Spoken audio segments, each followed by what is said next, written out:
Père éternel, je te rends grâce pour cette parole. Je te rends grâce, Seigneur, parce que tu nous aimes tellement que tu veux nous parler personnellement. Tu veux qu'on puisse vraiment expérimenter vraiment toutes les dimensions de ton amour. Et je prie aujourd'hui que les yeux spirituels puissent s'ouvrir maintenant, dans le nom de Jésus, et que les oreilles spirituelles puissent entendre ce que l'Esprit de Dieu dit à son Église ici localement et dans les nations. J'ai prié dans le nom de Jésus et le peuple de Dieu peut dire Amen. Alléluia. Et même pour mes amis sur Internet en ce moment, j'aimerais vous dire que cette parole est pour vous, même si vous n'êtes pas dans cette Église, parce que nous devons tous les enfants de Dieu doivent expérimenter ou doivent recevoir ou vivre ce sentiment d'appartenance, peu importe où vous fréquentez une église. Peu importe. On doit tous fréquenter une église locale et si nous sommes dans une église locale, on devrait croire que c'est notre maison, on devrait s'approprier cette maison comme étant la nôtre et bénéficier de cette maison dans le monde spirituel. Amen. Donc, c'est pour chaque enfant de Dieu. Et je sais qu'il y en a plusieurs qui suivent sur Internet qui ne fréquentent pas d'église. Alléluia. Et ça va changer à partir d'aujourd'hui. Amen. Gloire à Dieu. Venez avec moi dans le psaume 133 au premier verset où il est écrit « Voici, ô qu'il est agréable, qu'il est doux pour des frères de demeurer ensemble. » Dites « ensemble ». C'est comme l'huile précieuse qui est répandue sur la tête, descend sur la barbe d'Aaron, qui descend sur le bord de ses vêtements. C'est comme la rosée de l'Hermon qui descend sur les montagnes de Sion. Car c'est là, dites c'est là, que l'Éternel envoie la bénédiction, la vie pour l'éternité. Je vais reprendre le texte qui dit « Voici, oh, qu'il est agréable, qu'il est doux. » pour des frères de demeurer ensemble. Il y a plusieurs personnes, plusieurs chrétiens qui ne disent pas Amen à cette parole. Il y en a plusieurs qui disent, pour moi, je ne trouve pas ça agréable de côtoyer des chrétiens et je trouve ça assez rude. Je trouve ça difficile même de côtoyer des chrétiens parce que j'ai été blessé dans le passé. J'ai des choses qui m'ont repoussé des églises, du monde des églises et je ne veux pas être avec les chrétiens. J'aime mieux être chez moi tout seul dans mon coin ou si je vais à l'église, je vais vivre ma vie chrétienne d'une façon incognito. Comme ça, il n'y a personne qui peut vraiment être dans ma bulle. Je vais me garder tellement éloigné du corps de Christ que personne ne va connaître mes affaires. Et même, il y en a qui vont dire, moi, je n'irai pas dans un groupe vie parce que je veux justement pas que personne me connaisse. Moi, je ne veux pas être connu, je veux être tout seul dans mon coin, je ne veux pas côtoyer le corps de Christ. Mais la Bible me dit autre chose. Voici qu'il est agréable, qu'il est doux.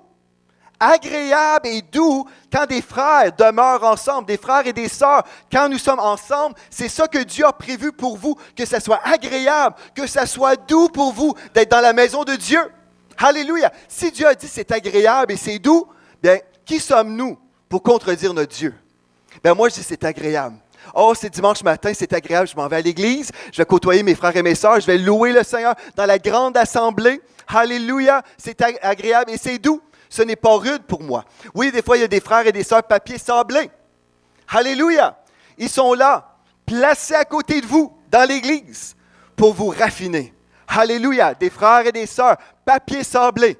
Des fois, c'est un peu rude, mais la bénédiction de Dieu qui est là fait en sorte que c'est vraiment agréable et doux pour nous d'être ensemble. Et là, ça nous dit que c'est comme l'huile. L'huile nous fait penser à l'onction, n'est-ce pas? L'huile, c'est un type de l'onction du Saint-Esprit. L'onction qui descend sur nous tous ensemble. Gloire à Dieu, comme nous sommes ensemble. Et la Bible dit en plus, c'est là que l'Éternel envoie sa bénédiction, quand nous sommes ensemble. Amen. Ceci dit, on a dit Amen, mais il y a un phénomène qui se passe dans notre monde chrétien, et j'aimerais vous inviter. Venez avec moi dans 1 Corinthiens chapitre 5. 1 Corinthiens chapitre 5, et on va voir ici une situation dans l'Église primitive, au tout début de l'Église. Je vais vous lire un texte que vous allez dire, bien, ça n'a aucunement rapport avec ton message, mais vous verrez pourquoi je vous lis ce texte-là. Vous verrez le rapport après. Donc, 1 Corinthiens chapitre 5, verset 9.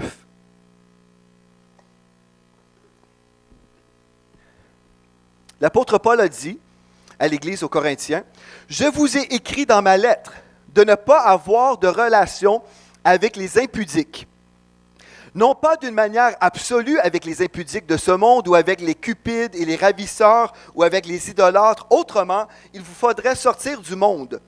Maintenant, ce que je vous ai écrit, c'est de ne pas avoir de relation avec quelqu'un qui, se nommant frère, est impudique ou cupide ou idolâtre ou outrageux ou ivrogne ou ravisseur, de ne même pas manger avec un tel homme. Wow, c'est quelque chose. Dites wow. Donc, l'apôtre Paul, il dit ici, je ne veux pas que vous vous teniez avec des gens qui vivent dans le péché. C'est ça qu'il est en train de dire. C'est certain, il dit, on ne peut pas être totalement isolé parce qu'on vit dans ce monde. Donc, on va côtoyer forcément des gens qui sont dans le péché. Vous allez au travail, vous allez côtoyer des gens dans le péché, n'est-ce pas? Vous allez sortir dans un magasin, vous allez côtoyer des pécheurs. Donc, l'apôtre Paul ne dit pas « isolez-vous », mais il dit en fait, dans vos relations intimes, vous ne voulez pas vous tenir, ou vous ne devriez pas vous tenir avec des gens qui vivent dans le péché. Pourquoi? OK, on va voir pourquoi. Qu'ai-je en effet à juger ceux du dehors? N'est-ce pas ceux du dedans que vous avez à juger? Pour ceux du dehors, Dieu les juge, ôtez le méchant du milieu de vous. Ce texte est très clair, ôtez le méchant du milieu de vous. Donc, ce qu'on veut comprendre ici, l'apôtre Paul disait, s'il y a quelqu'un qui vit dans le péché, bien Dieu déclare cette personne, la personne qui n'a pas chuté dans le péché. On parle ici d'une personne qui est rebelle, qui veut vivre dans le péché et qui veut venir à l'Église aussi. Par exemple, j'ai pris l'épouse de mon père. Dans le contexte, c'est ça. Je prends l'épouse de mon père, je vis dans le péché avec elle, et puis je viens à l'Église, je célèbre Dieu comme si rien n'était. Vous suivez? Ça, c'est le contexte, en fait. Et l'apôtre Paul, il dit, non, ça, c'est du désordre. Cette personne-là qui vit dans le péché, qui choisit de vivre dans le péché. On ne parle pas ici d'une personne qui a chuté, qui veut se relever. On parle d'un rebelle qui veut vivre dans le péché, qui ne veut pas vivre dans la sainteté. Ici, l'apôtre Paul dit, ôtez le méchant de parmi vous. Parce que s'il demeure, il va contaminer les gens. Les gens vont dire, on peut faire ça, prendre la femme de notre père, on peut faire ça. OK. Voyez-vous, comme il pourrait y avoir une influence négative qui viendrait contaminer le corps de Christ dans une localité. Vous me suivez? Donc, la punition, c'était ôter le méchant de parmi vous pour protéger le troupeau, mais aussi parce que si cette personne-là réalisait qu'elle ne pouvait plus venir à l'Église parce qu'elle choisissait de marcher avec le diable, bien, elle se repentait parce qu'elle se disait, je veux être dans la famille de Dieu. Et puis, le fait d'être exclue la poussait à se repentir. Voyez-vous, donc, la personne s'excluait du corps de Christ et c'était l'Église qui la repoussait parce qu'elle décidait de marcher avec le diable. Et je vous dis tout ça, vous dites, c'est quoi le rapport? C'est qu'autrefois, une personne, un enfant de Dieu qui était à l'extérieur de l'Église, bien, c'était une punition et c'était une façon de discipliner un rebelle. Est-ce que vous me suivez? Autrefois, c'était une sentence. « Oh non, vous m'excluez! » Autrefois, le fait d'isoler un chrétien de l'Église était une façon d'exercer la discipline spirituelle sur lui afin qu'il revienne sur le bon chemin de la sainteté. Aujourd'hui, nous voyons un scénario anormal. Le chrétien s'isole lui-même et volontairement. Le désir de s'isoler est inspiré par un esprit autre que celui de Christ. Venez avec moi dans Éphésiens chapitre 4, verset 16. Une des choses que vous devez comprendre, et restez avec moi toute la réunion, parce que dans votre cœur et dans vos pensées, là, restez avec moi, parce que je vais démasquer l'œuvre du diable.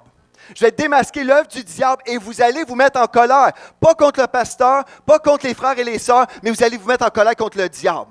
Amen. Aujourd'hui, vous allez vous mettre en colère contre lui et on le démasque parce que ce désir de s'isoler, c'est inspiré par un mauvais esprit, un démon, un mauvais esprit qui vient pour vous enlever du plan parfait de Dieu pour votre vie.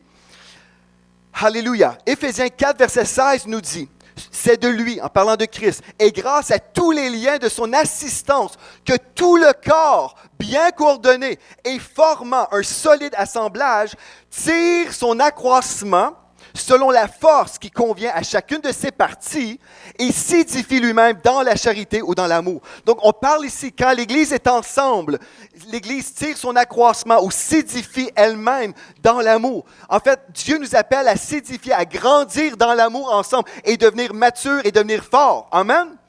Gloire à Dieu. La vision du diable, c'est, il veut amputer les membres du corps de Christ. Si vous êtes enfant de Dieu, vous faites partie du corps de Christ. Vous êtes un membre du corps de Christ. Ce qu'il veut faire, c'est amputer des jambes, amputer des bras. Il veut amputer le corps de Christ. C'est ça qu'il veut faire. Vous dites, mais nous sommes dans l'Église avec un grand E. Oui, mais vous savez, oui, il y a une Église avec un grand E, mais les membres du corps de Christ ont une place spécifique sur la terre où ils doivent grandir et s'enraciner. L'Église du Seigneur Jésus-Christ, ce n'est pas une Église flottante dans les airs seulement, Mais oui, internationalement, d'une façon, dans toutes les nations, l'Église est partout dans le monde. Mais Dieu appelle les membres du corps de Christ à être une place spécifique. Tout comme mon oreille devrait se trouver sur ma tête. C'est un endroit spécifique. Si je suis ici, ça va bien fonctionner. Amen. Si on prend mon oreille et on le met sur mon genou, on pourrait mettre des culottes courtes, je pourrais me promener comme ça et vous montrer mon oreille, dire oh, regardez mon oreille. Mais vous allez discerner que cette oreille n'est pas la bonne place. Elle ne sera pas productive dans le corps. Elle n'entendra rien. Elle va pouvoir être une décoration, pas très belle d'après moi, mais vous verrez qu'elle n'est pas à sa place. Ce qu'on doit faire, c'est découvrir notre endroit où on peut s'enraciner et devenir fort et mature. Gloire à Dieu est inébranlable. Et c'est alors que l'Église avec un grand E est puissante. Cette Église devient puissante dans les nations, mais on doit être installé, instauré, on doit être enraciné dans la parole de Dieu et dans une maison spirituelle. Et je vais vous montrer pourquoi. Êtes-vous intéressés? Dans 1 Pierre 5,8, la Bible dit « Soyez sobres, veillez. Votre adversaire, le diable, rôde comme un lion rugissant, cherchant qui il va dévorer. Il cherche toujours des proies faciles. » Une proie facile, c'est une petite brebis, tout seule, chez elle, isolée. Elle est plus facile, plus facilement atteignable, elle est comestible. Gloire à Dieu, mais le chrétien fort, s'entoure. L'amputation des membres commence localement pour retrancher définitivement la personne du corps de Christ. Ça, c'est la vision du diable. Et puis, on parle même, au-delà de l'amputation, on parle même de l'automutilation, où les gens vont se faire eux-mêmes mal. Savez-vous une des façons qu'il y a une séduction dans le corps de Christ? Il y a des chrétiens qui disent, je l'ai entendu, moi je vais à l'église pour la portion de la louange. J'écoute juste la louange parce que je n'ai pas besoin que personne m'enseigne. On n'a pas besoin de pasteur, on n'a pas besoin d'autorité spirituelle, on n'a pas besoin d'entendre la parole de Dieu. Cette personne est séduite par des mauvais esprits. Pourquoi? Parce que Dieu veut donner une provision de nourriture, le pain. Il veut vous donner un pain quotidien. Et donc, en fait, le diable dit, ah ah ah, moi je m'en viens voler ton épicerie. Et la personne est stupide, insensée. Elle laisse son repas au diable. Et elle est spirituellement faible. Et là, elle a des sérieux problèmes. Ça, c'est l'œuvre de Satan. C'est de voler les chrétiens. Si le Seigneur Jésus nous parle, il nous parle dans sa parole, que ce semeur qui est allé semer, qui a déposé cette semence dans un terrain. Et plus tard, il nous dit qu'il y a des petits oiseaux qui viennent et qui veulent voler la semence. Bien, il nous explique plus tard dans le même chapitre, en fait, que ces petits oiseaux, c'est Satan qui vient voler la nourriture. Il veut voler votre nourriture parce qu'il veut vous rendre faible. Alléluia. Maintenant, vous allez dire, OK, Pasteur Joël, c'est très bien, mais est-ce que c'est vraiment important d'avoir un sentiment d'appartenance dans mon église locale? Je vais vous dire, il y a un discours populaire ici au Québec qui va dire, et j'ai vraiment rencontré des chrétiens toute ma vie qui ont parlé comme ceci, bien, moi je vais dans telle église, ben, c'est une église parmi tant d'autres, là. C'est mon église. Ah, est-ce que tu l'aimes? Ah, écoute, on va à l'église là. C'est notre place. C'est là où on va, mais c'est une parmi tant d'autres. Cette personne n'a aucun sentiment d'appartenance, n'a aucun sentiment d'amour, ni de loyauté envers sa maison. Parce que c'est une église parmi tant d'autres. Et cette personne n'ose pas aimer son église parce qu'elle se dit, en fait, si j'aime mon église, je vais peut-être être déçu. Donc, j'aime mieux me déconnecter au niveau de mes affections. Comme ça, au moins, je ne serai pas déçu. Puis, je suis au contrôle. Je demeure au contrôle. Vous me suivez? C'est une église parmi tant d'autres. Imaginez dans le monde séculier si ça fonctionnait comme ça. Vous allez à la banque CBC et vous voulez encaisser votre chèque, mais vous dites, est-ce que je devrais encaisser ici? Et là, le monsieur ou la dame à la caisse pourrait vous dire, ah ben en fait, c'est une banque comme une autre. Vous pourriez aller à la Caisse des Jardins, ça ne change rien. Vous pourriez aller à la Banque Royale, ça ne change rien, c'est juste, on est une banque parmi tant d'autres. Est-ce que vous voyez dans le monde séculier cette mentalité-là? Non. Le monde séculier, on s'entend, ce n'est pas un monde inspiré par le Saint-Esprit. Et le diable, des fois, est plus intelligent que nous. Un discours populaire, je fréquente cette église, l'une parmi tant d'autres, et là, je peux changer le mot « église » ici par le mot « orphelinat ». Parce que ce discours, c'est celui de l'orphelin. Qui pourrait dire, moi je fréquente cet orphelinat, l'un parmi tant d'autres. Je suis dans cet orphelinat, et puis je n'ai pas de parents, ni de frères, ni de sœurs. J'ai un toit, sans amour, et c'est tout. On peut remplacer ça. C'est une église parmi tant d'autres. C'est un orphelinat parmi tant d'autres, n'est-ce pas? C'est une mentalité d'orphelin. Au Québec, on a accepté de vivre comme des orphelins. Où on dit, c'est une maison parmi tant d'autres, mais ce n'est pas ma maison. Mais si j'arrive au point puis je décide, je suis prêt à aimer. Je suis prêt encore une fois à m'ouvrir le cœur et peut-être aimer cette maison où je vais pouvoir côtoyer des frères et des sœurs que je vais laisser entrer dans mon cœur. Ça va devenir ma maison où je vais pouvoir aimer mes frères et mes sœurs. Vous allez dire, oui, mais si je fais ça, est-ce que je vais être blessé encore? Oui, je prophétise sur vous que vous serez blessés. Alléluia! C'est une prophétie 100% certaine. Pourquoi serez-vous blessés dans cette église? Je vous le prophétise. C'est parce que dans cette église, vous allez retrouver des êtres humains. Des êtres humains sont imparfaits. Dites imparfaits. Les êtres humains sont imparfaits, mais avez-vous remarqué une chose? Vous allez chez Walmart et il y a des êtres humains imparfaits là-bas. C'est vrai, n'est-ce pas? Je vous ai vu chez Walmart. Vous allez travailler et pourtant, il y a des personnes imparfaites à votre travail, n'est-ce pas? Et pourtant, vous côtoyez les gens de ce travail-là. C'est vrai. Alléluia. Mais dans l'Église, on s'attend, il va y avoir que des gens parfaits. Et dès que je rencontre quelqu'un qui me blesse, je vais quitter ou je vais aller dans une autre Église et on se déplace géographiquement, pensant que les choses vont changer. Mais ce n'est pas un changement géographique qu'on a besoin, c'est un changement de cœur et un changement de vision. Alléluia. OK. Le discours de l'orphelin du Québec, c'est une très triste vision. C'est celle de recevoir de la nourriture seulement, un lit, un toit, mais c'est tout. Mais là, vous devez comprendre aussi que vous avez le choix aujourd'hui, celui de cultiver un sentiment d'appartenance. Parce qu'en fait, des fois, les gens s'imaginent qu'on va ressentir forcément un sentiment d'appartenance. On va le ressentir, ça va nous tomber dessus. Mais en fait, c'est quelque chose que vous allez cultiver si vous ouvrez votre cœur. Parce qu'en fait, on a tous été blessés. Dans la vie chrétienne, on a tous été blessés. Certaines personnes vont établir des murailles comme ça. Ils vont vivre dans une muraille qui se déplace. Je vais aller à l'église, mais je vis dans cette muraille. Quelqu'un veut me dire, Seigneur, te bénisse, me donner la main. Ils vont devoir passer par-dessus la muraille. C'est un peu compliqué. Il y a des relations compliquées parfois. Mais la personne est entourée de cette muraille. Et elle se dit, en vivant derrière cette muraille, en fait, je suis protégé. Les gens... c'est sûr et certain, ils ne peuvent pas vous faire beaucoup de mal parce que vous vivez d'une façon tellement distante. Mais en même temps, c'est très difficile déverser en vous de l'amour. C'est très difficile vraiment vous aimer parce qu'on ne vous connaît pas. Là, vous dites, pour avoir un sentiment d'appartenance, je dois laisser tomber ces murailles-là, cette muraille, n'est-ce pas? Je dois sortir de cette muraille et je dois m'exposer comme étant une personne vulnérable. Oui, c'est sûr et certain. Mais j'aimerais vous dire, quand vous êtes dans votre maison, quand vous relaxez, ce soir, quand vous allez relaxer, allez-vous entrer dans une petite muraille de ciment et vous promener dans votre cuisine? Vous allez enlever votre manteau d'hiver. Vous allez, comme moi je vais aller prendre un bain. Et là, après, je vais porter ma robe de chambre avec mes gougounes.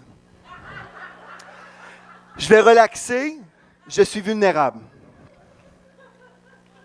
Je vais me mettre confortable. Mais on ne peut pas vivre notre vie chrétienne comme si on ne vit pas dans la maison. C'est notre maison. C'est votre maison. C'est votre maison spirituelle. Là, c'est à vous de décider, est-ce que je vais l'aimer ou je vais dire c'est une maison parmi tant d'autres. Parce qu'en fait, vous vous faites voler par le diable, par des craintes, par la méfiance. Si je vous disais aujourd'hui, dans le naturel, je veux semer une maison dans votre vie, je veux vous donner une maison, physique, là, sur telle rue. Ah ben, ça veut dire amen. Sur telle rue, je vous donne les clés de la maison.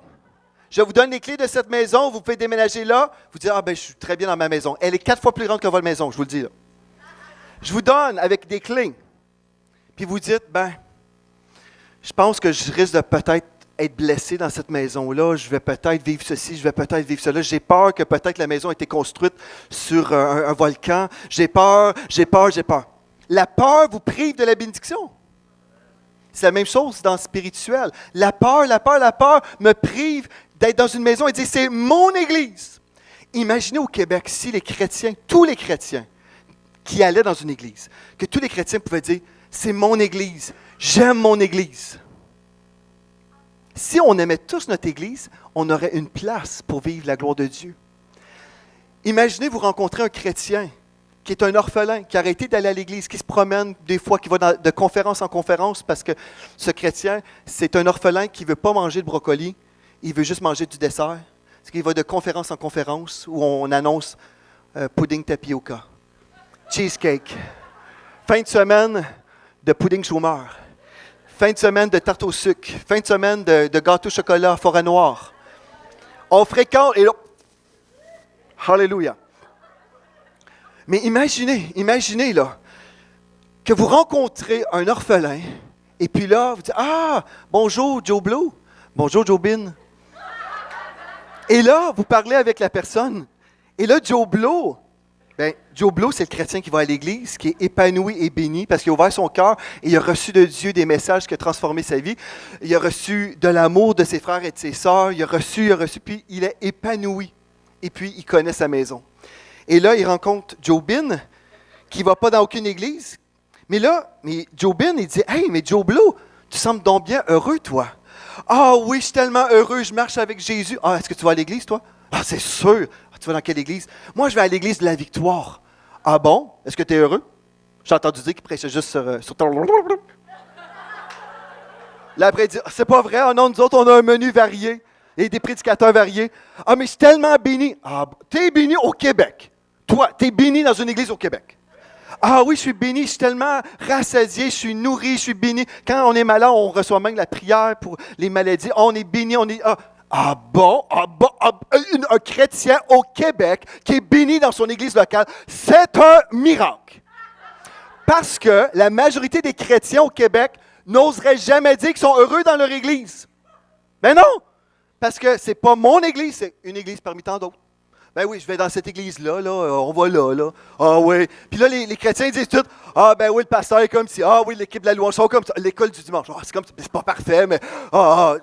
Les chrétiens sont comme ça. Quand on rencontre un chrétien épanoui, je vais vous le dire, c'est un miracle.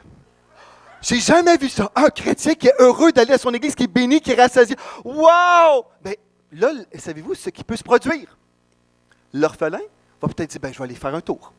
Je vais aller faire un tour. T'es heureux? Quand les chrétiens se donnent le privilège d'aimer leur église locale et de recevoir de l'amour, ils sont bénis personnellement, mais aussi après, ils peuvent aller récolter, pas juste des âmes perdues qui n'ont jamais rencontré Christ, mais des personnes qui sont errantes, des brebis errantes, qui cherchent un berger, qui cherchent une maison, mais qui sont en train de tourner en rond. Puis, il y a très peu de chrétiens qui se permettent d'être vraiment en amour avec leur église locale. Mais je sais qu'il y en a qui aiment la maison. On n'a jamais vécu une saison où les gens aimaient autant l'église locale. De toute l'historique, on n'a jamais vécu ce qu'on vit en ce moment. Les gens aiment leur église locale, puis je dis gloire à Dieu. Mais je veux vous encourager à avoir cette vision-là, que c'est normal. C'est normal. Vous savez, quand on a fêté nos 10 ans d'anniversaire, et le pasteur Gwen était en avant, puis il disait « Toujours en haut! Toujours en haut! » Savez-vous ce qu'on a relâché dans le monde de l'esprit? Plus du haut qui descend vers le bas. Toujours en haut, on a reçu la présence de Dieu, la gloire de Dieu, et on a célébré ce que Dieu a fait dans le corps de Christ ici. Alléluia! C'est correct, et Dieu aime ça. Quand on est ensemble dans une équipe, ensemble dans une vision, on dit, la francophonie sera sauvée. Amen. On a une vision devant nous. On va prêcher que Jésus sauve, que Jésus guérit, que Jésus baptise du Saint-Esprit, que Jésus revient bientôt. On croit dans ce message et on le prêche. Amen. On a besoin d'avoir des gens qui croient et qui osent aimer. Alléluia. Gloire à Dieu. Le sentiment d'appartenance est un choix. Je cultive ou je rejette. Je suis soit un jardinier spirituel de mon jardin ou je laisse le diable faire ses ravages dans mon jardin et je laisse aller. Il vient mettre tous ses dégâts, ses mauvaises herbes. Ou je peux le chasser. Parce que le diable va toujours vouloir vous voler. Donc, je peux dire, non, ça, c'est mon jardin spirituel. Et là, il envoie quelqu'un pour maudire votre sol avec des insecticides de la calomnie. La médisance. Il vient avec son push-push. vous pouvez le chasser. Hey, hey, hey, hey, hey, hey! Tasse-toi d'ici. Vous chassez le diable. Alléluia. Donc, si je cultive le sentiment d'appartenance, je vais surmonter la crainte d'être blessé à nouveau. Je vais rejeter, en fait. Je ne vais même pas surmonter, je vais rejeter cette crainte-là. Ou, vous pouvez quitter cette église aujourd'hui, je vous le dis tout de suite. Écoutez bien ceci. Dites, j'écoute. Vous pouvez sortir de cette église pareil aujourd'hui. Vous pouvez partir avec la crainte dès aujourd'hui. Vous pouvez vraiment, aujourd'hui, quand vous allez sortir, vous pouvez vraiment sortir avec monsieur la crainte qui va vous suivre. Et monsieur méfiance, la crainte de la méfiance. Qui d'autre donc? Crainte, méfiance, doute. Ouais, le trio. Vous pouvez sortir avec eux en sortant. Ou vous pouvez leur dire, écoute, tu restes ici. Vous restez ici, les boys. Moi, je vais sortir dans la foi aujourd'hui et dans l'amour. Mais vous pouvez quitter ou chasser la crainte. Vous pouvez choisir d'ouvrir votre cœur à l'amour. Vous pouvez choisir d'aimer les gens. Et vous pouvez vous engager à vous laisser aimer aussi. Mais je vais être blessé parce que je risque d'être blessé encore. Non, vous ne risquez pas, vous allez être blessé. Nous allons vous blesser. Pas d'une façon intentionnelle. Mais vous allez être blessé. C'est normal. Mais Dieu va vous guérir. On ne le fera pas intentionnellement. Mais vous allez être blessé. Mais si vous dites, moi je ne veux pas être blessé, bien vous ne vivrez pas. Vous ne vivrez pas. Vous allez vivre dans votre maison d'isolation derrière votre mur de ciment. Il n'y aura pas grand-chose qui se passe là. C'est pas très le fun. C'est pas plaisant. C'est pas agréable, c'est pas doux. C'est assez rude derrière un mur de ciment. Il n'y a pas grand-chose qui pousse dans votre jardin. C'est dans la boue. Vous êtes dans la boue, c'est pas trop le fun. Vous pouvez voir l'image? Vous vivez dans un petit mur de ciment, derrière un mur de ciment, dans les 2 pieds dans la boue. Vous pouvez voir tout ça, là? Vous avez l'image. L'engagement. Dites engagement. Non, vous ne l'avez pas dit comme j'ai dit. Engagement. L'engagement est un pas de foi qui plaît à Dieu. Les gens ont peur de s'engager. Les gens ont peur de s'engager. Quand vous vous engagez, vous êtes la personne gagnante. Le non-engagement vous vole. Remarquez, admettons, quand je me suis marié avec Mathilde, j'étais en avant ici, là, à l'hôtel, et puis là, le pasteur dit, est-ce que tu veux t'engager envers Mathilde, de vivre avec elle? Ben, attends une seconde. Je viens de penser à mon affaire. Moi, je pense finalement, au final, là, moi, je pense qu'on pourra juste vivre ensemble. Écoute, et puis, tu sais, m'engager toute la vie, c'est un peu long quand même. On ne sait pas, peut-être, il y a des choses qui vont survenir. Et puis, bref, OK, on s'entend pour quelques années. OK, on essaye ça. On va essayer. Si ça marche, ça marchera. Si ça ne marche pas, ça ne marche pas. Moi, je ne m'engage pas, là. Non. Les gens sont comme ça avec Dieu. Les gens sont comme ça avec leur église locale. Ah, ben s'il y a un vent contraire, moi, je quitte cette église-là. Mais savez-vous, un arbre qui est planté, qui est vraiment enraciné, là, le vent souffle, là, mais il reste enraciné. Ah, c'est pas toujours facile. Mais c'est quand je suis engagé que Dieu déploie sa bénédiction sur ma vie. C'est là où je peux grandir et je deviens plus fort. Parce que quand le vent souffle, je deviens plus fort. Le vent souffle encore. Et je suis encore là. Je suis plus fort. Je suis plus fort. Je suis béni. Et juste comme c'est dans le naturel, ma femme n'aurait pas voulu me marier. Ma femme Marie, là. Mais ma femme n'aurait pas voulu me marier si j'avais dit, on va essayer ça. Imaginez, si vous êtes dans cette église, et écoutez bien ceci, puis vous dites, vous avez la mentalité, on va essayer ça. On va essayer. Imaginez, si vous êtes comme ça, est-ce que vous pouvez vous engager vraiment de tout votre cœur dans cette maison? Si on va essayer ça. Vous n'êtes pas là à 100% de cœur. Si vous n'êtes pas à 100% de cœur dans une maison, savez-vous ce qui se produit? Dès qu'il va y avoir un push-push du diable qui va venir, des insecticides du diable, vous ne serez pas loyal. Vous allez tomber tout de suite. Et puis là, ils vont dire, saviez-vous que le pasteur Joël, c'est un nazi, en fait? Ouais. Vous ne savez pas ça? C'est soit un nazi ou c'est quoi l'autre affaire? On avait dit on était des francs-maçons. Ouais, c'est ça. Ou du yoga. On m'accusait, on a dit que je faisais du yoga. J'ai jamais fait de yoga de ma vie, mais on l'a dit. Et là, vous allez dire, ah bon, je le savais. Mais en fait, ce qui se produit quand vous n'êtes pas engagé de cœur, c'est pas votre maison, c'est pas votre pasteur, c'est juste quelqu'un qui prêche. C'est juste des messages que j'entends. Puis je suis pas attaché. Je suis pas attaché, là. Je me suis pas permis de m'attacher. Je me suis pas permis d'aimer vraiment. Puis moi, est-ce que je veux travailler avec du monde qui ne m'aime pas? Est-ce que je veux travailler avec des personnes qui ne sont pas loyales? Non! Savez-vous les personnes qui accélèrent toujours vers le haut, qui sont toujours en haut, c'est des gens qui aiment. Des gens qui aiment vont marcher dans la loyauté. Ils vont servir, ils vont s'investir dans la maison de Dieu parce que c'est leur maison. C'est là où ils s'engagent, c'est là où ils vont servir. Alléluia. Là, je les vois, je dis, ah, wow! C'est quelqu'un qui aime les gens, qui aime les brebis, qui a ouvert son cœur. Donc, je peux lui faire confiance parce que je vois sa vie. Je peux lui faire confiance. Et on lui fait confiance et on lui remet des responsabilités. Parce que cette personne-là a servi dans la maison avec un cœur rempli d'amour. Mais il y a des gens qui veulent les percer, qui veulent être en promotion, mais ils n'aiment pas, ils ne sont pas loyaux parce qu'ils ont fermé leur cœur. Ils ont fermé leur cœur, puis il n'y a personne qui va me blesser. C'est vrai, peut-être, il n'y a plus personne qui va vous blesser derrière votre muraille de ciment, mais il n'y a personne aussi qui va bénéficier de votre amour et vous ne recevrez pas de leur amour. Et vous allez perdre des bénédictions que Dieu avait prévues en réserve, en fait, pour votre vie. Et des fois aussi, savez-vous ce que le diable fait? J'ai prêché un mercredi soir sur ce sujet, je vais juste vous le dire maintenant.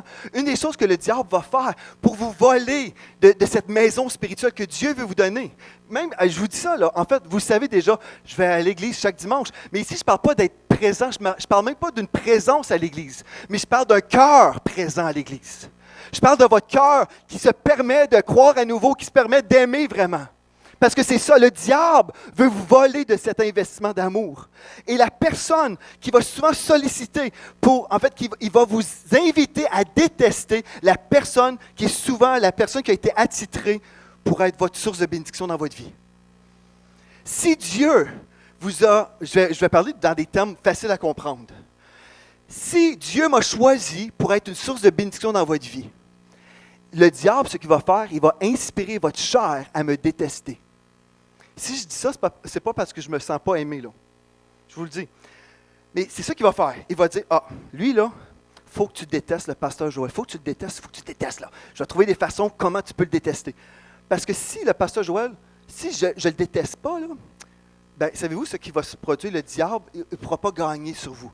Mais si vous pouvez arriver à me détester, là, ce qui va se produire, en fait, si vous m'aimez, vous allez voir, finalement, je ne suis pas un nazi. Vous allez voir que ce n'est pas vrai, ces choses-là, et que là, finalement, si je suis un petit peu plus loin que vous spirituellement, je peux vous tendre la main et vous emmener avec moi là où je suis. Mais si vous pouvez arriver à me détester la face, là, c'est ça que le diable peut faire. Tu dois haïr ton pasteur. Puis ça, c'est pas juste pour moi, c'est pour tous les pasteurs de la planète. Les brebis doivent détester ce pasteur-là. Parce que ce pasteur, souvent, est l'agent de promotion pour une vie. Est-ce que vous me suivez?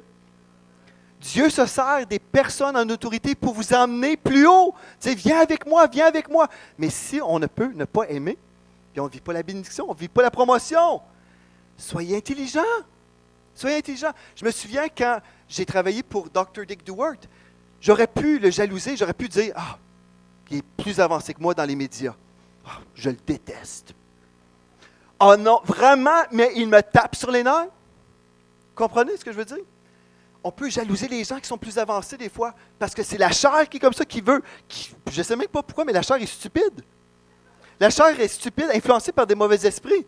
Mais si au lieu d'être dans la jalousie ou dans, peu importe, on essaie de trouver des défauts, si on dit plutôt, mais peut-être cette personne-là a été choisie par Dieu pour me bénir. Peut-être je vais apprendre de sa vie, peut-être il va déverser en moi des choses que je vais pouvoir apprendre qui vont servir au royaume de Dieu.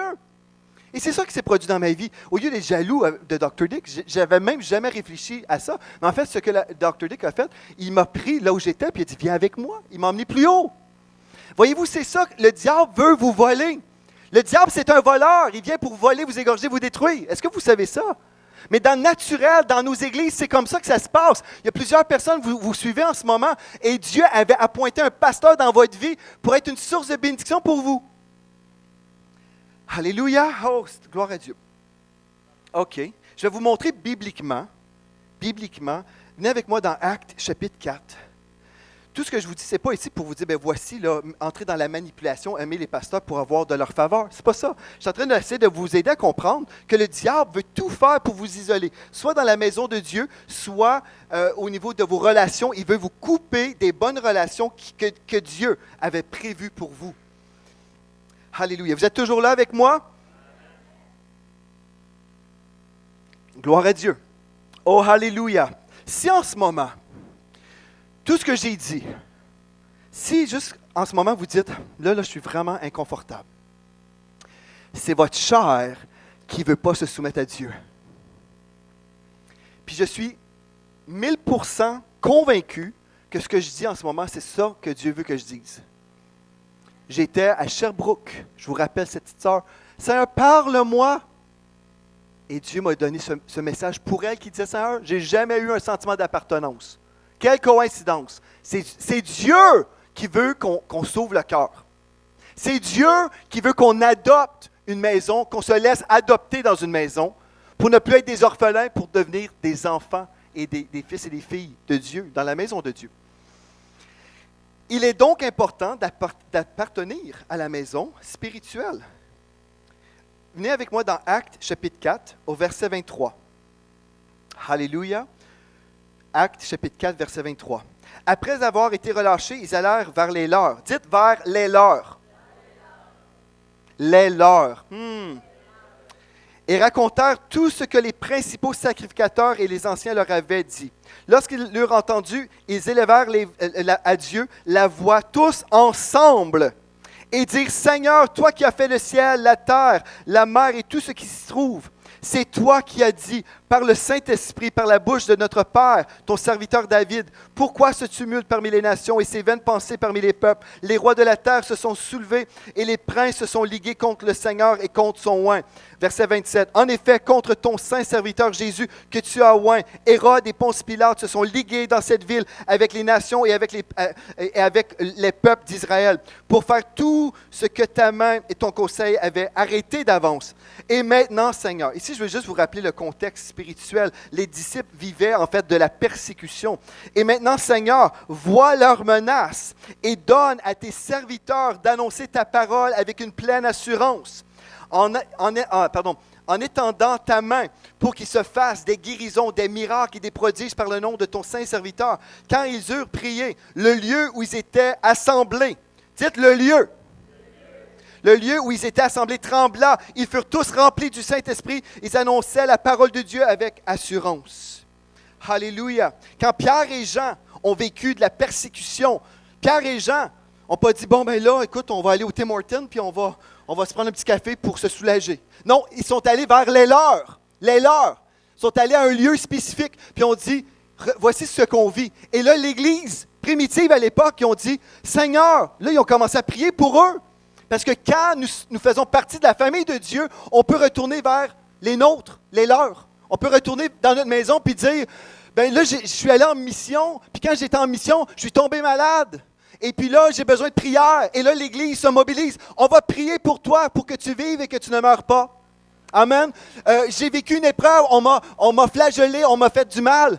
Là, je dois encore prêcher, mais je ne sais pas si j'ai le courage parce que la dernière fois, je me suis fait frapper au visage. Mais regardez ce qui s'est produit. Alléluia. Là, l'Église se met à prier au verset 29. Seigneur, vois leurs menaces et donne à tes serviteurs d'annoncer ta parole avec une pleine assurance. Ô Seigneur, en étendant ta main pour qu'ils se fassent des guérisons, des miracles, des prodiges, par le nom de ton saint serviteur Jésus. L'Église priait les uns pour les autres. Voyez-vous, mais les disciples, Pierre et Jean, sont allés voir les leurs, sont allés voir les chrétiens qui étaient là. Ils ont vécu des choses difficiles. Puis là, les chrétiens se sont mobilisés puis ont prié pour eux. Ce n'étaient pas des chrétiens flottants qui n'étaient pas attachés nulle part, mais ils allaient dans un lieu puis ont reçu du soutien puis de la prière. Puis là, moi, ce que je trouve merveilleux, verset 31, quand ils eurent prié, le lieu où ils étaient assemblés trembla. Ils furent tous remplis du Saint-Esprit. Ils annonçaient la parole de Dieu avec assurance. Dieu a répondu à la prière. Mais imaginez si c'était des chrétiens du Tim Hortons. Ça n'aurait pas été le même résultat. Lieu d'unité, lieu de la bénédiction, de miracles et de puissance. Notre maison spirituelle, c'est là où on peut voir des miracles et c'est là où on peut voir la puissance de Dieu. la question qui s'impose, comment bâtir avec des personnes qui n'aiment pas assez une vision pour s'engager dans cette vision-là? Comment vraiment faire confiance à quelqu'un qui n'est pas là de cœur, qui refuse d'être un fils de la maison, qui veut juste être un orphelin? Comment vraiment confier un héritage à quelqu'un qui est désengagé émotivement? C'est une bonne question, n'est-ce pas? Hein? Mais si la personne dit, OK, moi, là, je ne veux plus vivre comme un orphelin. Je réalise que j'ai été blessé dans le passé, mais je veux tourner la page. C'est fini pour moi d'avoir la culture du Québec. C'est fini pour moi d'être influencé par la mentalité du Québec ou de la francophonie. Je veux être influencé par la mentalité du royaume. J'accepte d'adopter cette maison. J'accepte de recevoir cette maison-là et d'appartenir à cette maison, comprenant très bien que cette maison est imparfaite. Quand j'ai acheté ma maison, là, je savais qu'elle était imparfaite. Amen. C'est pour ça qu'il faut qu'on la change. Mais on l'a achetée, elle n'était pas parfaite. Savez-vous ce que j'ai vu quand je suis arrivé voir ma maison, avant de rentrer dedans? Tout de suite, je suis arrivé, je disais, je pourrais lire ma Bible dehors ici. Tout de suite, j'aimais la forêt, tout ça, j'aimais l'aspect paisible. C'est pas parce que c'est une maison impressionnante, c'est parce que j'aimais ma cour arrière, le jardin. Il y a des choses qu'on va aimer, il y a d'autres choses qu'on n'aimera pas. D'autres choses. Bon, je ne vous dirai pas ce que j'aime pas dans ma maison. Mais il y a des choses qu'on n'aime pas, mais on vit avec parce qu'on se dit, c'est là où Dieu m'a appelé. C'est là où Dieu m'a appelé, puis je vais aimer, je vais m'investir, on va faire des travaux. On va faire des travaux. Quand vous achetez une maison, je ne sais pas, peut-être que vous allez laver les fenêtres un jour. Peut-être. Mais on ne lave pas les fenêtres si on ne l'aime pas. On ne fait rien si on ne l'aime pas.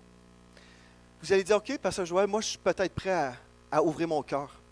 Mais comment faire maintenant pour développer vraiment un sentiment d'appartenance, si c'est ça que Dieu veut? J'aimerais vous dire, c'est ça que Dieu veut. Vous savez, vous pouvez venir ici tous les dimanches, là. J'ai dit au campus dimanche passé, parce qu'on avait beaucoup de visiteurs, gloire à Dieu, j'ai dit, si Dieu vous appelle ici, Dieu vous appelle à aimer cette place. Puis si Dieu vous appelle à être ailleurs, vous devez forcément vous enraciner en quelque part. Là. Vous devez vous enraciner, pas flotter dans le ciel. J'ai dit, vous devez vous enraciner en quelque part. Tous les enfants de Dieu qui respectent la parole de Dieu vont s'enraciner. Mais là où Dieu vous appelle à vous enraciner, aimez cette place-là. Parce que vous pouvez aller toute votre vie dans une église puis être détaché émotivement dans vos émotions, ne pas aimer. Mais c'est juste le jour où vous commencez à aimer, c'est juste à ce moment-là que Dieu va commencer à faire des grandes choses à travers votre vie. Maintenant, vous dites, mais comment faire pour développer le sentiment d'appartenance? En passant, j'aimerais vous dire, vous devez être courageux. Vous avez besoin d'avoir du courage et ne pas être influencé par la chair et les esprits méchants qui vous disent, non, non, non, non, non, fais pas ça, fais pas ça. Le diable va vous dire, non, fais pas ça. Le jour où vous allez dire oui à Dieu et non au diable, c'est le jour où vous êtes gagnant. Alléluia. Abandonnez, première chose, abandonnez votre mentalité québécoise humaine pour la mentalité du royaume de Dieu. La Bible nous dit dans Hébreux 10, 25, « Ne délaissons pas nos réunions comme certains ont pris l'habitude. Au contraire, encourageons-nous. » Si on doit s'encourager, c'est parce qu'il y a un nous, ce n'est pas nous tout seuls. Mutuellement, et cela d'autant plus que vous voyez se rapprocher le jour du Seigneur. Si vous vous engagez et vous aimez vraiment votre Église, si vous êtes loyal, vous pourrez même influencer des orphelins, comme on a vu. Alléluia. Deuxième point, choisissez d'abandonner vos craintes, vos insécurités, votre méfiance. Alléluia. Voulez-vous abandonner vos craintes, vos insécurités et votre méfiance? C'est une bonne question. Je vais reprendre la question. Vous pouvez abandonner, monsieur, la crainte, monsieur insécure et monsieur méfiant. Vous pouvez les laisser aujourd'hui dans cette salle, on va s'en débarrasser. On va appeler les anges du ciel qui vont les transporter ailleurs. Ou vous prenez la décision maintenant. Non, non, moi, monsieur crainte, monsieur insécurité et monsieur méfiance, vous restez avec moi dans ma vie. Moi, je vis avec eux autres. Là. Je vis avec eux. Mais moi, je sors de cette église avec le trio qui est avec moi. Là. Moi, je quitte cette place avec mon trio. Ou vous pouvez les abandonner. Et votre choix de foi vous permet de gagner une véritable famille. Parce que monsieur craintif, monsieur insécure, monsieur méfiant ne vous aiment pas. Ces trois-là ne vous aiment pas. Ils sont là pour vous déranger, pour vous limiter, pour vous empêcher d'avancer. Ils sont là. Pouvez-vous les voir, ces trois-là? Je vais redire leur nom. Monsieur crainte, pouvez-vous le voir? Monsieur insécure? Monsieur méfiant, sont trois détestables. sont là pour vous empêcher, pour vous faire trébucher. En ce moment, vous pouvez dire, non, moi je ne sors pas avec ces trois-là. Ils ne font plus partie de mon club. Ils ne font plus partie de mon entourage. C'est une décision, frères et sœurs, c'est une décision. Votre décision va déterminer le niveau où vous irez dans la présence de Dieu et dans votre expérience chrétienne. Le moment que vous dites, non, moi je me sépare de ces trois-là, et là aujourd'hui, moi là je vais croire la parole de Dieu et je vais aimer. Je vais aimer, je vais choisir l'amour, parce que Dieu est amour. Je vais choisir l'amour. Et quand vous aimez, là, Dieu va vous propulser vers l'avant. Vous allez dire, ah, c'est drôle, avant, là, je n'avais jamais de promotion dans le ministère, j'étais toujours limité, je ne sais pas pourquoi. D'un seul coup, parce que là, vous êtes devenu rempli d'amour, rempli du Saint-Esprit, vous êtes devenu loyal, et là, vous avez commencé à vous investir de cœur. Là, on a vu les fruits, le fruit spirituel dans votre vie, et là, c'est merveilleux. Tout ça, c'est possible. Mais c'est juste une question d'un oui ou d'un non. Alléluia. Troisième chose, OK, je répète. Première chose qu'on va faire, on va abandonner notre mentalité québécoise. On prend la mentalité de Dieu. Amen. Deuxième chose, je choisis d'abandonner mon trio. Troisième chose, je vais choisir d'aimer ma famille spirituelle. Comment est-ce que je vais faire pour aimer ma famille spirituelle? Savez-vous une des façons que vous pouvez, la première chose que vous pouvez faire? Je vais vous donner un indice. La semaine, il y a un phénomène qui se produit dans cette église. Il y a un phénomène qui se produit dans cette église où les gens prennent le volant. Ils se dirigent vers une maison où d'autres chrétiens font la même chose. Où le café coule. Où les gens vont s'installer dans un salon. Et là, dans le salon, il va y avoir un retour sur les enseignements du dimanche pour approfondir la parole, pour que cette parole puisse vraiment s'enraciner dans les cœurs. Et là, on va même entendre des témoignages. Et en plus, on va même prier les uns pour les autres. Alléluia. Savez-vous comment on appelle ce phénomène? Des groupes vie. Oh, mais Pasteur Joël, il faudrait que je rencontre du monde. Ah, mais non, mais si on rencontre du monde, ils vont connaître ma vie. Ah, est-ce que vous êtes prêts à laisser tomber vos murailles? OK, donc il y a des groupes vie qui existent. Alléluia. Et vous savez, moi, quand j'ai commencé à fréquenter une église, tout de suite, j'ai dit, moi, là, je ne veux pas perdre de temps. Moi, je veux connaître les gens. Donc, ce que j'ai fait, j'ai ouvert la maison de mes parents. J'ai invité 50 jeunes. J'ai dit, vous venez tous chez mes parents. Et puis, on fait un party. Et puis, c'était pour, en fait, rencontrer tous les jeunes de l'église. Moi, j'ai dit, je ne veux pas perdre mon temps, là. Je veux rencontrer tout le monde en même temps. Donc, j'ai invité mes parents, très, très cool. J'ai dit, est-ce que je peux inviter toute la jeunesse, 50 jeunes? Oh, pas de problème. Ils sont tous venus à la maison. Et puis, j'ai rencontré Mathilde Gaudreau, Spinks. Amen. Oui, c'est vrai. Imaginez si je voulais être incognito. Vous avez déjà entendu ce chant-là? Incognito. Si bien dans mon auto. Je ne sais pas comment ça se dit. Mais non, mais j'ai connecté avec du monde. J'ai rencontré ma femme et je l'ai mariée. C'était une bénédiction de côtoyer des êtres humains. Alléluia! Quatrième chose, il y en a juste 5, là. Quatrième chose, n'agissez plus comme des orphelins. Ah bon, je vais vous dire comment vous allez agir quand vous allez faire partie de la maison. Priez pour vos parents spirituels, de votre maison tous les jours. Ben oui, vous pouvez prier pour toute l'équipe pastorale tous les jours.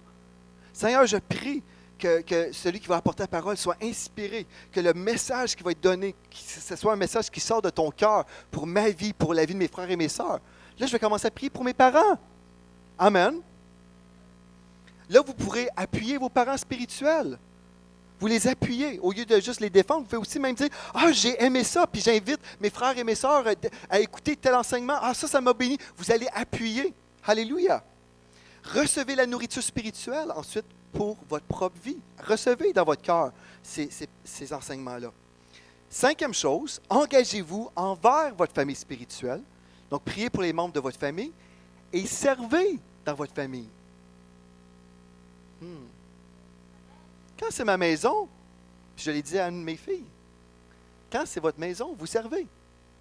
On vide le lave-vaisselle. On fait la vaisselle.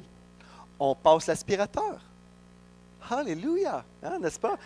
Florami Philistine. Yes. Oh, amen, papa. Yes. Alléluia. On s'investit parce que je l'aime, ma maison. Je l'aime, ma maison. Donc, je vais passer l'aspirateur. Amen. Je dis l'aspirateur, mais je suis en train de dire, quand j'aime ma maison, je vais m'investir dans mon cœur. Je vais m'investir. En fait, tout ce que je vous ai dit aujourd'hui, c'est une question d'amour. C'est juste ça, en fait. Parce que vous pouvez faire la même chose tous les dimanches. Vous pouvez venir à l'église tous les dimanches, louer le Seigneur avec nous, entendre la prédication, honorer le Seigneur dans votre vie, obéir, la trompette sonne, vous montez au ciel, vous décédez, vous montez au ciel. Tout ça, c'est beau. Mais en fait, tout ce que je vous ai dit va dépendre, en fait, votre qualité de vie spirituelle va dépendre de votre oui de ce matin. En fait, c'est la différence. C'est pour vous. Ce que j'ai dit, c'est pour vous. L'Église va en bénéficier certainement, mais tout ce que j'ai dit, c'est pour vous. Parce que quand je réalise, je ne veux plus être dans la méfiance, moi, je veux être dans l'amour. Je veux être dans l'amour, puis je veux m'investir à fond. Je veux y croire à cette Église. Je veux croire. Puis en passant, tous les chrétiens de la planète devraient croire dans leur Église locale. Tous les chrétiens. Il y a quelqu'un qui m'a dit pendant le 10e anniversaire, en pleurant, puis ça m'a vraiment béni, je suis tellement contente parce que moi, c'est la première église que j'ai trouvée, puis je suis contente parce que j'ai trouvé la bonne en partant. J'ai trouvé la meilleure. Vous dites, ah ben là, la meilleure église. Moi, là, j'aimerais vous dire, je suis dans la meilleure église au monde. Pour moi, parce que je suis là où Dieu m'a appelé. Hey, mais pasteur, je vois, il y a des places où c'est comme si, c'est comme ça, c'est comme si, c'est... Vous allez toujours regarder à l'extérieur. Au Texas, c'est mieux. En Floride, c'est mieux. En Australie, c'est mieux. Arrêtez de regarder partout. Regardez ce que Dieu a fait ici. Et dites, moi, je l'adopte, je vais l'aimer. Puis c'est la meilleure église au monde pour ma vie. Puis là, vous rencontrez d'un chrétien d'une autre église. Puis il faut l'encourager à aimer son église pareil. Que tous les chrétiens trippent sur leur église. Puis on est là, j'aime mon église, puis je vais m'investir à fond. C'est normal. Le problème, c'est que les chrétiens refusent d'aimer. Les chrétiens sont là. Non, c'est une église parmi tant d'autres. Mais non, si le monde font la promotion du McDonald's avec des M, si les gens font du McDonald's, je ne sais pas, ils font de la promotion, sont derrière leur équipe de hockey. Sont derrière, puis nous autres, les chrétiens, il faut qu'on soit une parmi tant d'autres. Ça ne marche pas. Vous devez ouvrir votre cœur. Puis tous les chrétiens de la planète, tous ceux qui vont suivre cette prédication, je vous encourage, aimez votre pasteur, aimez vos frères, aimez vos sœurs, aimez là où Dieu vous a instauré. Amen. Mon dernier verset, dernier passage, celui maintenant qui va dire, moi j'adopte ces 5 choses-là. Je refuse de vivre sous mes privilèges, mais je veux vraiment vivre de cette grâce qu'on a vue dans le psaume 133. C'est là où Dieu déverse sa bénédiction. C'est doux, c'est agréable. C'est ça que Dieu veut. Alléluia, quand nous sommes ensemble. Là, je vais accepter de m'enraciner. Dans le psaume chapitre 1, versets 1 à 3, il est écrit « Heureux l'homme ». Le diable va vous dire « Non, il ne faut pas faire ça, il ne faut pas que tu acceptes. » Mais la Bible dit « Heureux, heureux, heureux l'homme ». Croyez-vous ça? Heureux ou béni. En anglais, c'est blessed. Béni est l'homme qui ne marche pas selon le conseil des méchants, qui ne s'arrête pas sur la voie des pécheurs et qui ne s'assied pas en compagnie des moqueurs, mais qui trouve son plaisir dans la loi de l'Éternel et qui la médite jour et nuit. Il est comme un arbre planté près d'un courant d'eau qui donne son fruit en sa saison et dont le feuillage ne se flétrit point. Tout ce qu'il fait réussit. Je m'enracine dans la parole, mais je m'enracine dans la parole, dans la maison de Dieu où j'entends la parole, où je suis enseigné dans les voies de Dieu. Et puis là, je deviens un arbre planté près d'un courant d'eau. Et tout ce que je fais réussit. Vous savez, une des choses qui m'a vraiment béni en côtoyant l'apôtre Alain Patrick Tsengue. Bon, il est rendu à 12 églises, là, l'implantation d'une 12e église.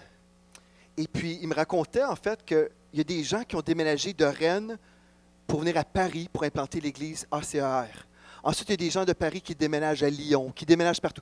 Il y a des gens qui ont un travail séculier, qui quittent leur travail, qui déménagent pour implanter des églises. Et puis je me dis, mais qui ferait ça? C'est juste des gens qui ont adopté une vision, n'est-ce pas? Ces gens-là, moi j'ai partagé au groupe du campus, j'ai dit, j'ai une sainte jalousie. Ces gens-là sont tellement dans la vision de leur église, ils croient tellement, ils sont même prêts à déménager physiquement pour aller démarrer une nouvelle église. Mais qui oserait faire ça ici, à Granby? Mais vous savez, je vais vous dire une chose. Il il y a des gens ici dans l'Église, là, la majorité ne sont pas de Granby. La majorité, je sais que vous êtes des gens, vous voyagez, certaines personnes voyagent 2h30 pour venir à l'Église. Mais c'est des gens, je sais, qui sont avec nous. Mais si les chrétiens de la planète disent tout, ah ben c'est une église parmi tant d'autres, est-ce que je vais déménager et planter une église, une parmi tant d'autres? Non, parce que je ne suis pas attaché. Mais dès que j'adopte, j'aime, là Dieu augmente l'amour que j'ai dans mon cœur pour cette église, et là Dieu augmente tout dans ma vie. Puis dans le corps de Christ, on a besoin des gens qui adoptent leur église locale. On a besoin des chrétiens qui sont prêts à prier premièrement. Je ne dis pas que Dieu va vous dire de déménager. Je ne suis pas en train de dire ça. Mais est-ce qu'on va même oser prier, Seigneur, est-ce que c'est ta volonté? Si on n'aime pas, on ne le fera même pas. N'est-ce pas vrai, ça? Est-ce que je vais même oser prier? Admettons, on annonce, on démarre une église au Pôle Nord, OK? On a besoin de 10 personnes pour aller démarrer une église au Pôle Nord, pour évangéliser le Père Noël et les lutins. On vous annonce ça. Je vous donne une illustration fictive. Est-ce que je vais même prier pour savoir si Dieu veut ça? Si je ne suis pas dans la vision, si je ne suis pas vraiment de cœur. L'idée ne me viendra même pas. En tout cas, en fait, la pensée ne viendra pas à l'idée. Parce que je suis totalement détaché. Dieu veut faire un changement dans nos cœurs. Il veut vraiment qu'on arrive à cette place où on adopte dans notre cœur notre Église locale. Alléluia. Est-ce que j'ai parlé à des personnes vivantes aujourd'hui?